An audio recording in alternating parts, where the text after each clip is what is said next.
Right here behind me, I have a special little boat. It's a NuCanue U10. Why is this boat special? Because this is one of the new boats that are being molded a big adventure facility. That means the quality of NuCanoes improved incredibly.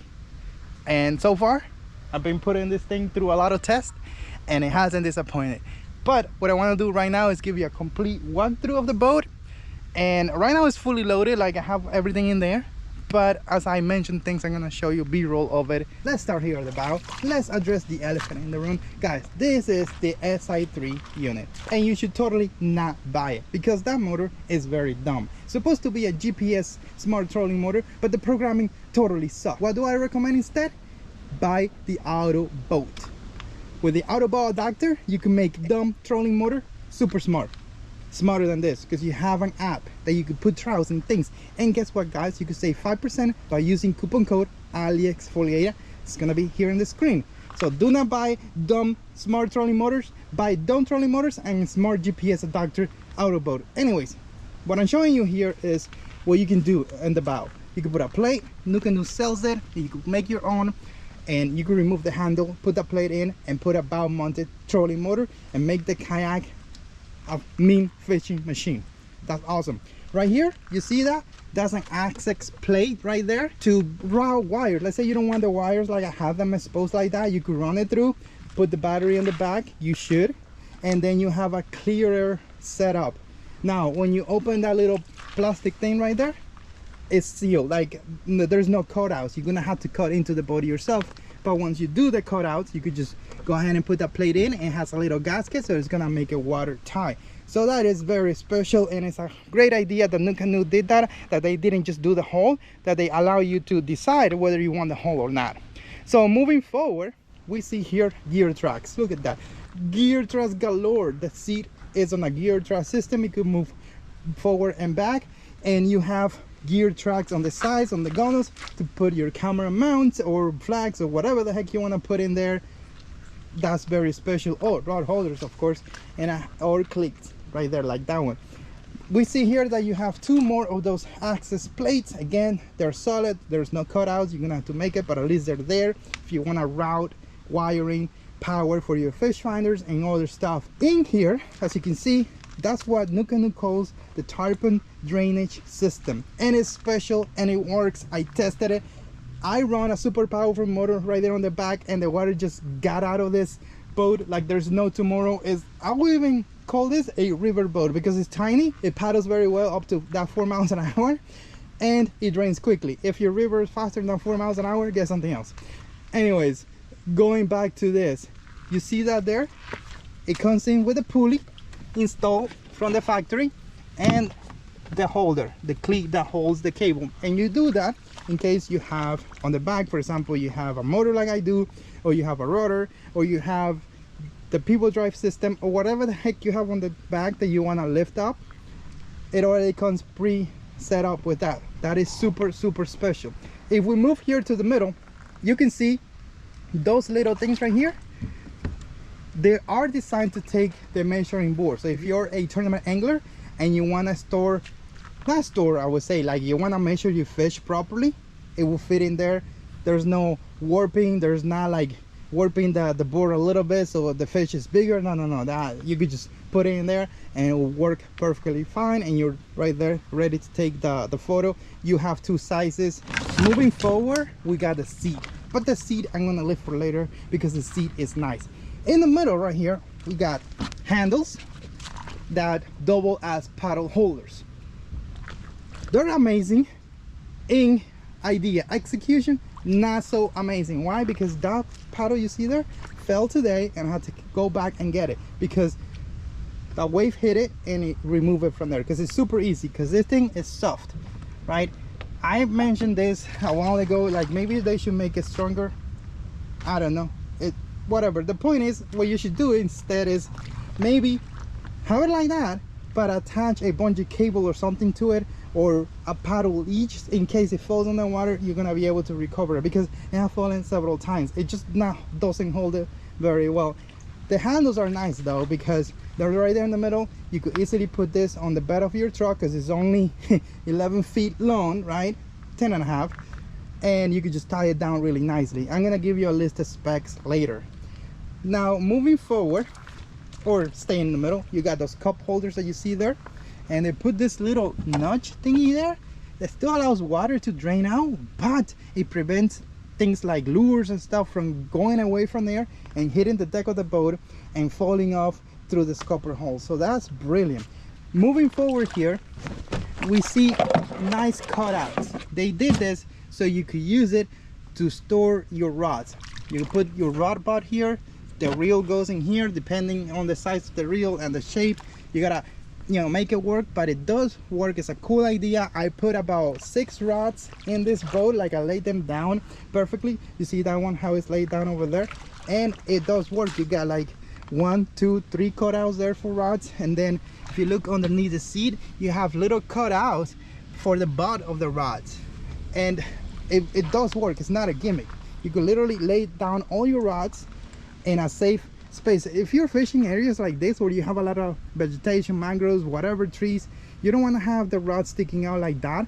You easily could lay it down on the boat. I actually have 2 right now laid down on the boat, and this right here makes it really nice to hold it down. Here in the back, you got a nice hatch that you could get access to inside the boat in case you want to route wires and stuff like that.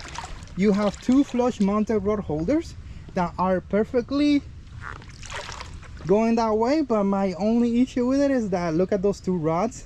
If you love to troll, those 2 lines may tangle. It didn't tangle today, but I could see it tangling because it's pretty much going like that. What is gonna save you from the tangling maybe is that the boat is wide, so they're kind of spread out, but still, those flush mounted rod holders should be tilting a little to the side so the rods don't get tangled. Back here, you got the transom mount. The transom mount does not come like that. That's an adapter for the quick release system that I use to install the NK180 Pro. In there, you could put a mount for a transom mount to put a motor, or use this type of system that I have here, the Newport vessel. It has a little hole. In the past, they used to have like a little card that you just put on the hole and you could carry the kayak. I don't know if they still sell that, but the cool idea about the NuCanoes is that right there. It comes with a built-in transom mount. You should not use it as like that from the beginning. Like, you should put a plate and adapter on it to make it safer, because plastic warp, and when you're like screwing that in, you're gonna warp it. It's gonna be a problem. So definitely put some sort of metal protection on it and you'll be safer. In here, you see that you have a handle that is 360, so that's super cool. One of the cool things about this NuCanue system is that you steer this boat by that one wire. That's crazy. Not to be confused with the amazing revolutionary way to call a steering by electrical input steer by wire. No, this is a real mechanical steer by wire thing, because you have the pedal here and you can steer with a pedal, and it does work.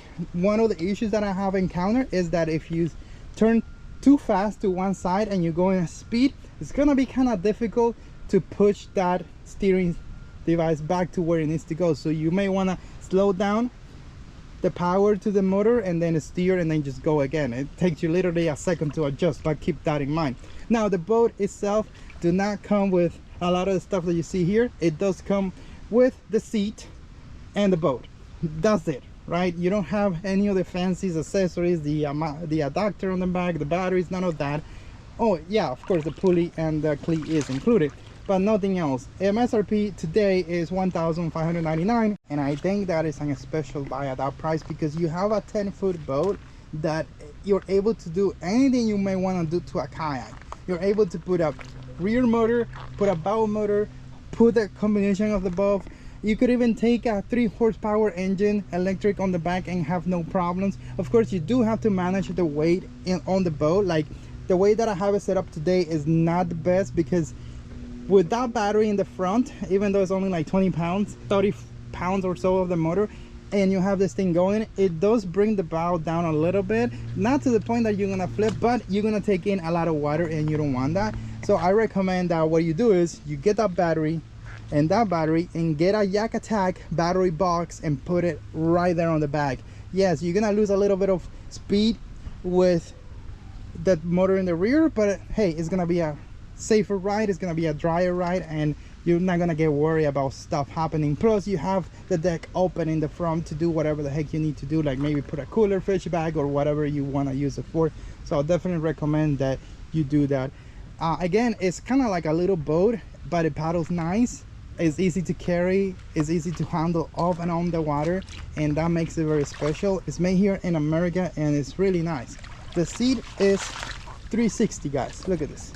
NuCanue was one of the pioneers in 360 seats for kayaks. They've been doing this for ages. That's one of the reasons why I bought my first ever Frontier back in 2014, 15, one of those years, because of the 360 seat. It wasn't as nice as this one, but it's really nice. And you're sitting high, but even though you're sitting high, it's so stable that you're not gonna flip over. We do have to do the does a flip video coming soon, but so far I was there on that high seat, running the motor at speed, turning in circles, or fighting aliens or whatever, and I didn't feel like I was flipping for 1 second. It doesn't make sense for me to flip it over here in the water, right? So I'm gonna take it back home and go over sort of like the bottom hole. So you see why it is stable and why it tracks well, because this thing tracks very, very well. Part of the reason why this kayak is so stable is you're looking at it. Those channel is very wide and it has a cat hole design. It has a lot of areas where water will come in there and stay there and make it more stable. And also it doesn't track bad for what it is. It's a 10-foot kayak and it tracks very well. It paddles very well up to that 3 to 4 miles an hour pattern where you're gonna paddle nicely and you're not gonna kill yourself.